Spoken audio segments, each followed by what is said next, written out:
What up, YouTube? It's your boy James. We're back at another video. Today we're gonna react to shocking Tory Lanez stabbing video in prison. Apparently, after Tory Lanez got stabbed multiple times by this inmate over here, so someone has leaked the video.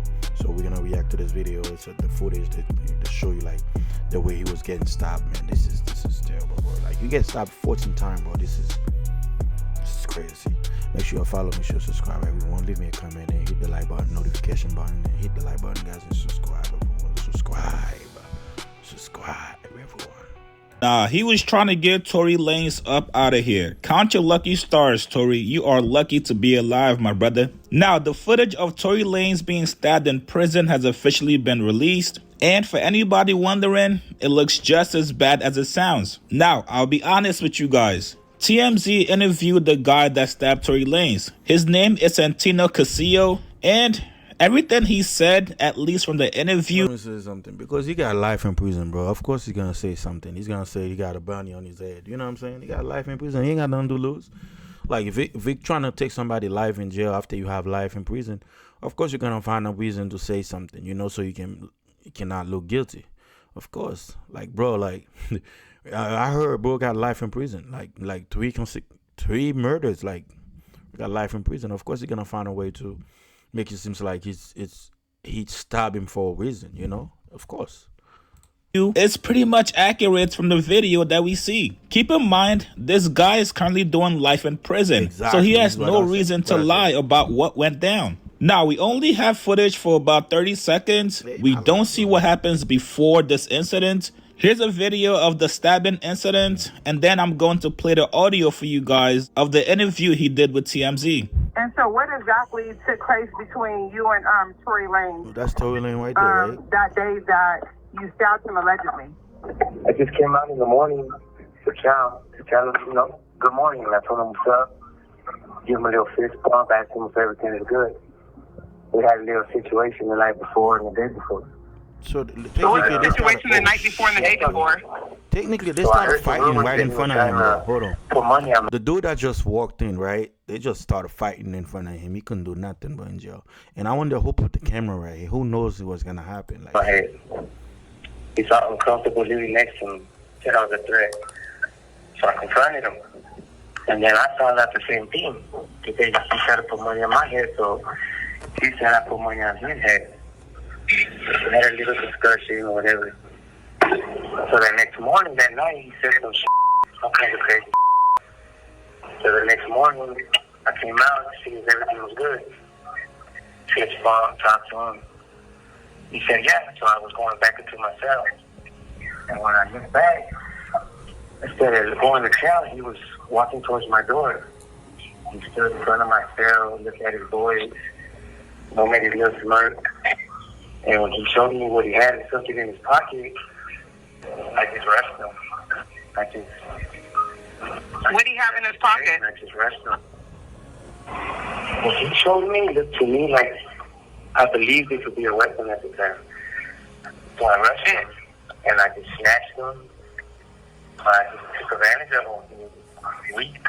I just threw him all over, and I just kept slamming him and stabbing him. Were you trying to kill him?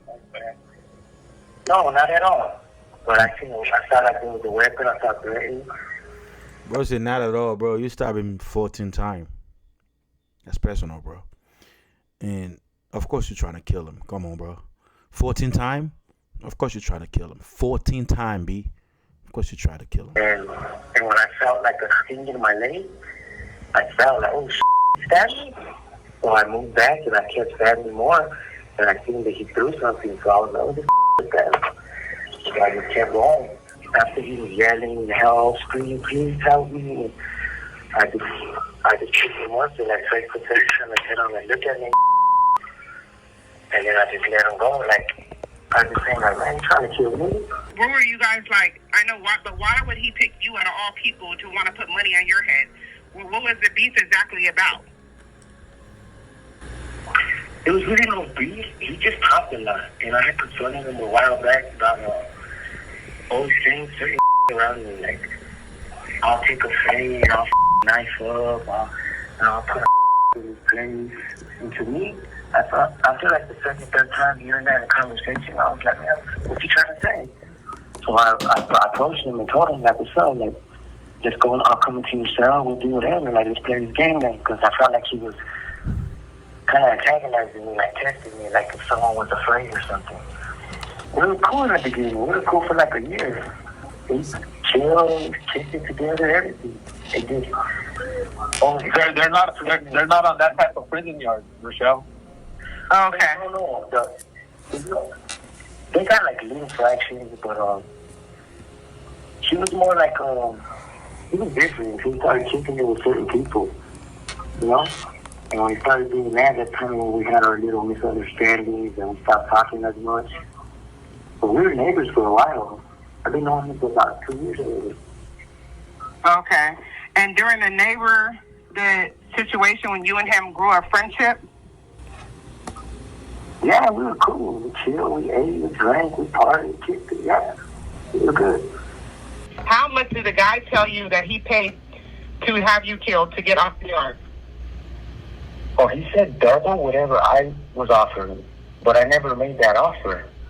That's what I never understand. He said that someone told him I offered people money to get rid of him. So he said he would give that person double and some dope and stuff. But truth be told, I never offered no money. Like, why would I offer somebody something I could do? It didn't make sense. But once he yelled and made threats and I'll have you killed and, you know, have a run up to your cell, all that comments and I felt like, all right, you threatened my life. Like, there's nothing else to do but confront you. And that's what happened the next morning. I asked him, are we cool? He said, yeah, it's cool. And when I went to my cell, he followed me. Like I told you earlier. Do you have any regrets of stabbing him? Regrets? Oh, shit. Now, if you're in prison, it's all about self-preservation. No matter how cool you were with somebody before, if you get word that somebody's trying to get you up out of here, you gotta go into survival mode. And Tory has been on record claiming, even though it's music, he's been claiming that he's putting out hits on people. On his song with Diddy G called Handling Business, Tory says, I call a shot on the yard. Your problem. I'ma send the hit out and cash out the shit out you. Even though these are just lyrics, some of it might be true. And we truly don't know what's going down in prison. From that footage, we see Tory Lanez kind of lingering in front of his door. And just like he said in the audio, he comes out, sees Tory Lanez in front of his door, and gets to work.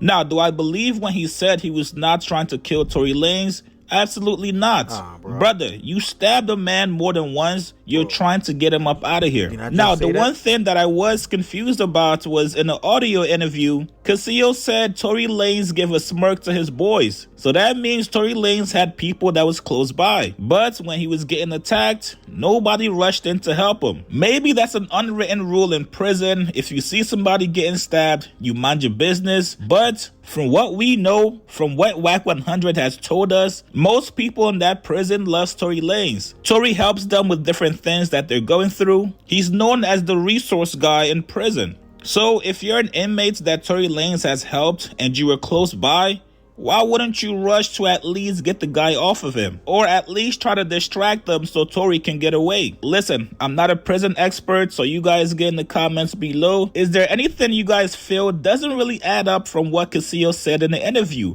Post your comments below. Subscribe to my channel, like this video. I'll see you guys later, man.